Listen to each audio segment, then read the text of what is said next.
Bonjour et bienvenue sur MC Math. Pour aider cette chaîne, vous pouvez nous suivre en appuyant sur le bouton s'abonner. Vous pouvez aussi liker la vidéo si elle vous a plu. Vous pouvez aussi bien sûr nous laisser des commentaires, nous poser des questions et visiter notre site mcmath.fr où vous y trouverez des vidéos à télécharger gratuitement et certaines sont payantes aussi. Voilà, c'est tout. Bonne lecture. Bonjour, on va traiter de la définition d'un angle. Voici un compas et comme vous pouvez le voir, je peux écarter plus ou moins les deux branches de compas. Eh bien, un angle va simplement définir l'écartement qu'il y a entre ces deux branches de compas. Et donc, une fois qu'on a défini ce que c'est qu'un angle, c'est-à-dire l'écartement entre ces deux branches, on va s'intéresser bien sûr à la mesure de cet angle. C'est-à-dire qu'on va trouver une mesure qui va nous définir précisément quel est le degré d'écartement entre ces deux branches. Vous le voyez ici sur le compas. Ici, vous avez un sommet. Et ici, les deux branches, on va appeler ça les côtés de l'angle. J'ai représenté ça ici, un angle, ici, avec son sommet et les deux côtés.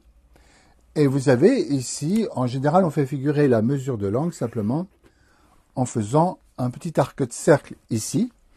Et donc, c'est cet angle-là que nous allons mesurer, c'est-à-dire qu'on va s'attacher à mesurer l'écartement entre ces deux côtés.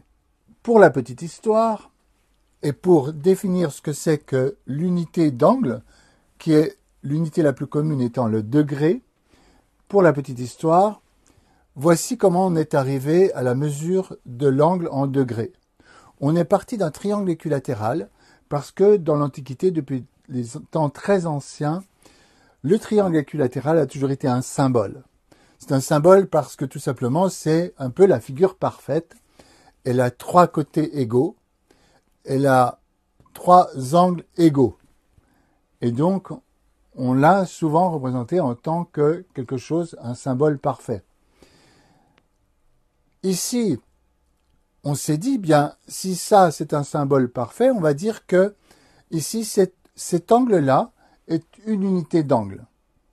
Maintenant, on aurait été un peu embêté parce que si on avait appelé cet angle-là 1, on voit qu'on aurait été obligé de faire plein de subdivisions et qu'on aurait pu mesurer les angles qu'en termes de fractions, ce qui aurait été un peu gênant. Donc, plutôt que de l'appeler 1, on l'a appelé 60. On a dit que cet angle, l'angle d'un triangle équilatéral, était de 60 degrés. Alors, pourquoi 60 degrés plutôt que 30 ou 20 ou 10, par exemple?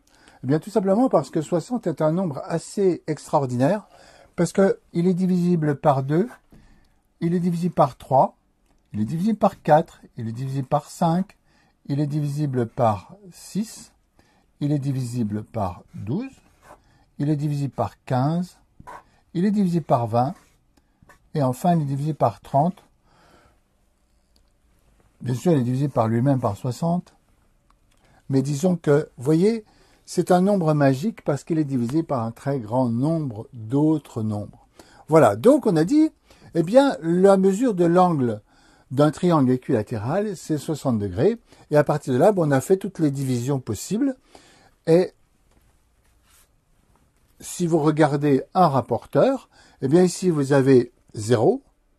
Et vous avez ici 10, 20, 30, 40, 60. Ici, vous avez 60.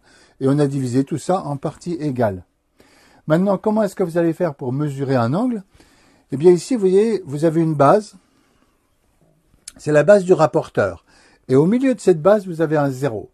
Ce 0, il faudra le faire coïncider avec le sommet de votre angle. Ici, vous mettez bien votre 0 ici sur le sommet. Et vous appuyez votre base sur un des côtés, sur le premier côté. Et à partir de là, ici, vous avez votre écartement. Vous partez de 0, vous avancez ici, vous avez 10. Ici, vous avez 20. Et ici, vous arrivez à 29. Donc, vous pouvez dire que votre angle ici fait 29 degrés. Donc, voici la définition d'un angle. Et voici la façon de mesurer un angle et comment on est arrivé à cette unité d'angle qui est le degré. Merci de votre attention.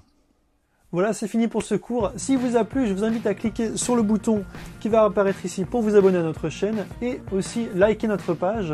et nous laisser un message pour nous donner des suggestions et nous laisser votre avis. Et bien sûr, je vous invite à aller sur notre site mcmath.fr où vous pourrez vous procurer tous nos cours qui vont de la primaire à la seconde. Nous avons fait plus de 130 cours vidéo pour couvrir tous les sujets de mathématiques de chaque classe. Donc si vous achetez le pack 3e par exemple, pour 67 €, vous aurez tous les sujets de l'année complète.